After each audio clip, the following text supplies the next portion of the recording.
I love you. আপনারা দুইজন একসাথে আমাকে কেন প্রপোজ করতেছেন? আরে আপু, আমার বন্ধু আপনাকে ভালোবাসে, ও প্রপোজ করতেছে, আমি আপনাকে করতেছি না। ওর হইয়া আমি আপনাকে বইলা দিলাম আর কি। আপনার বন্ধু যদি আমাকে ভালোবাসে তাহলে উনি নিজের মুখে বলতে পারে না ওনার কি মুখ নাই? মুখ তো আছেই, কিন্তু কথা বলতে পারে না। কেন কথা বলতে পারে না কেন? মানে বোবা। পৃথিবীতে কি ছেলে মানুষের অভাব পড়ছে যে আমি দুনিয়ার সব ছেলে রেখে একটা বোবা ছেলের সাথে রিলেশনে যাবো? কেন যাবো আমি?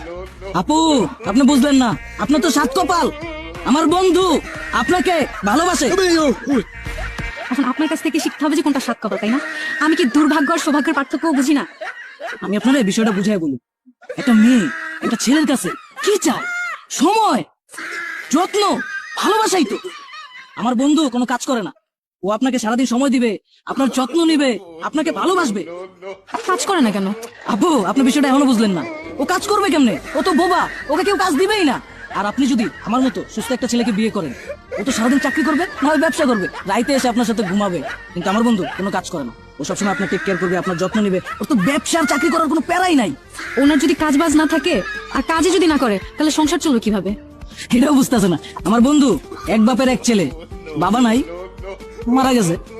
আর মা মা আছে। ঢাকা শহরে বাড়ি আছে দুইটা।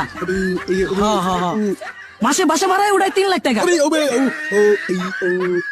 কি নাই ওর? টাকা পয়সা, বাড়ি গাড়ি সবকিছু আছে। মাসে মাসে ও আপনারা নিয়ে ওয়ার্ল্ড ট্যুর দিবে। আপু, এইবার আসি সংসার বিষয়টা নিয়ে। আপনার কপালে ননদ দেবর জুটবো না, এটার কোনো গ্যারান্টি আছে? যদি দুইটা যায় তাহলে আপনার জীবন ওইখানেই শেষ। আপনার যদি বিশ্বাস না হয়, আপনার কোনো বান্ধবীরা জিজ্ঞেস করেন যার ননদ দেবর আছে। আর আমার বন্ধু, ওর তো কেউই নাই, শুধু একটা মা আর পুরো বাসা খালি। আপনি যদি ওরা বিয়ে করেন, আপনার কোনো প্যারাই হইব না। রিল্যাক্স একটা বাসার মধ্যে 2জন 3জন রিল্যাক্স, ঠিক আছে?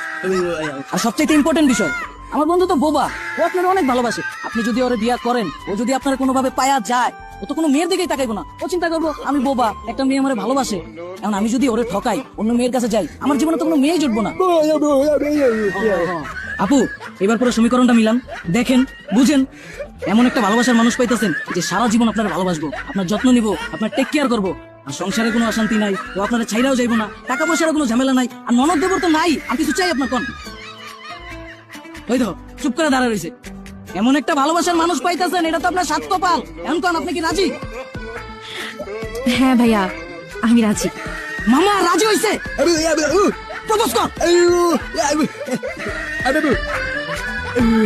Yes! Yes! Yo, yo, yo!